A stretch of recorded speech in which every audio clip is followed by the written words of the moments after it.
خوش آمدید۔ پچھلی ویڈیو میں ہم پاکستان کے سب سے پہلے وزیر اعظم خان لیاقت علی خان کے قتل کی تحقیقات کا جائزہ لے رہے تھے۔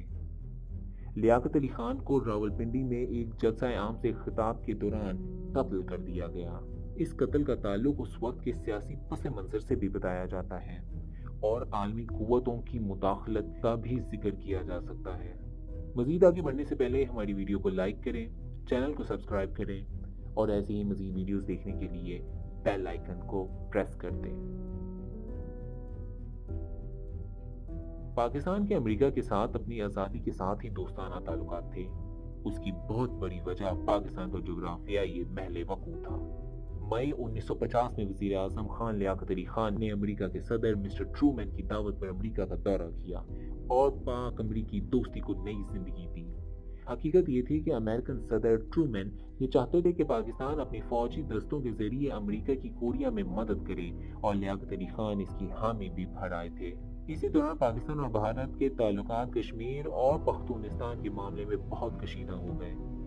لیاقت علی خان نے امریکہ سے فوج بھیجنے کے بدلے میں بھارت کے خلاف پاکستان کی حمایت کرنے کا کہا، مگر امریکہ کو انڈیا سے پاکستان کی نسبت زیادہ مدد کی امید تھی، اس لیے امریکہ نے پاکستان کی حمایت کی بجائے پاک بھارت معاملات میں غیر جانبداری کا اعلان کر دیا۔ اس لیے لیاقت علی خان نے کوریا فوج بھیجنے سے انکار کر دیا۔ اسی دوران حالات کا فائدہ اٹھاتے ہوئے پنڈت جواہر لال نہرو نے اپنی فوج کوریا میں بھیج دی اور امریکی حمایت حاصل کر لی۔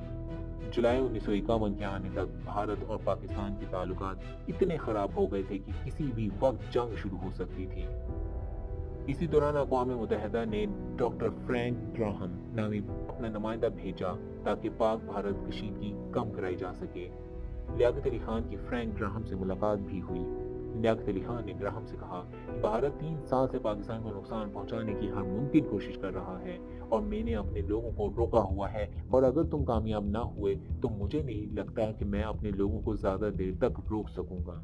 اس کا سادہ مطلب یہ تھا کہ لیاقت علی خان نے گراہم کو دھمکی دی کہ اگر بھارت کو نہ روکا گیا تو بات جنگ تک پہنچ جائے گی اور امریکہ اور یورپ بھارت سے جو مفادات برصغیر اور مشرقی وسطی میں حاصل کرنا چاہتا ہے انہیں ہی نقصان پہنچے گا۔ لیاقت علی خان کا موڈ اس وقت بہت جارحانہ تھا اور اس ملاقات کے بعد لیاقت علی خان نے فوجی سربراہ ایوب خان کو بلایا اور جنگ کے بارے میں بات چیت کی۔ جارج میکی نے جو رپورٹ بنائی اس میں یہ واضح کیا کہ میرے خیال میں بھارت اور پاکستان میں پاکستان ہی جنگ کا آغاز کر سکتا ہے، اور اگر ایسا ہوا تو بھارت جو امریکہ کی ایران اور مصر میں فوجی مدد کر رہا ہے اس کو نقصان ہوگا۔ اس صورتحال کا جائزہ نیشنل انٹیلیجنس نے بھی لگایا کہ اگر پاک بھارت جنگ ہوئی تو پاکستان تو تباہ ہوگا ہی، مگر بھارت معاشی اور اقتصادی طور پر کافی کمزور ہو جائے گا اور پھر وہ یقیناً امریکہ کی ایران، مصر اور عرب ممالک میں مدد نہیں کر سکے گا۔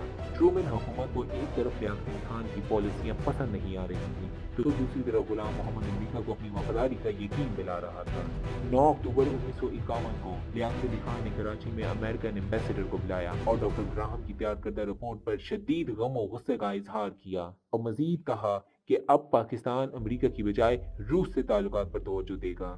لیاقت علی خان اور غلام محمد کا تعلق معاشرے کے الگ طبقات سے تھا۔ لیاقت علی خان جو کہ سیاستدان تھے اور غلام محمد انگریز کے دور کا ایک نہایت ہی اچھی شہرت والا بیوروکریٹ تھا اور لیاقت علی خان کی کابینہ میں وزیر خزانہ تھا۔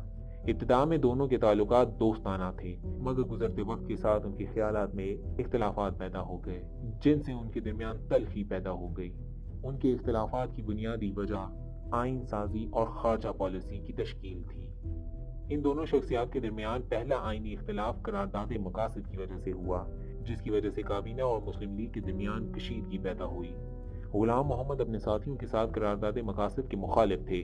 ان کا یہ موقف تھا کہ ریاست کی بنیاد دین پر قائم نہیں ہونی چاہیے کیونکہ یہ جمہوری اصولوں کے خلاف ہے اور اس سے ریاست میں ملا حضرات کو قانونی طاقت مل جائے گی جو کہ معاشرے میں عدم برداشت کا باعث بنے گی۔ ان کے خیال میں دین ہر شخص کا ذاتی فعل ہے جس میں ریاست کا عمل دخل نہیں ہونا چاہیے۔ کچھ لوگوں کو یہاں تک خدشات لاحق تھے کہ اگر قرارداد مقاصد کے مطابق آئین بنایا گیا تو مسلمان اسلام کے نام پر ایک دوسرے کا گلا کاٹنے سے بھی پرہیز نہیں کریں گے، جو کہ ایک حقیقت بھی ہے۔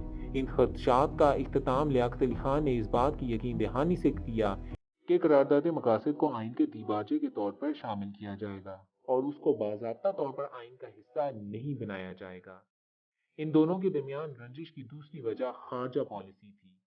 لیاقت علی خان کا کھچاؤ ابتدا ہی سے امریکہ کی جانب تھا، لیکن جب امریکہ نے بھارت کے مقابلے میں پاکستان کا ساتھ نہ دیا تو لیاقت علی خان روس کے ساتھ تعلقات بڑھانے کے خواہاں تھے، جبکہ غلام محمد امریکہ کا حمایتی تھا۔ اس لیے لیاقت علی خان ان لوگوں کو کابینہ سے برخاست کرنے کا ارادہ رکھتے تھے جو کہ امریکہ کی مدد کر سکتے تھے۔ ان لوگوں کے درمیان حالات اس قدر کشیدہ ہو گئے کہ غلام محمد نے بھارت میں ہونے والی ایک میٹنگ میں پاکستانی حکومت اور لیاقت علی خان کو ہی شدید تنقید کا نشانہ بنایا۔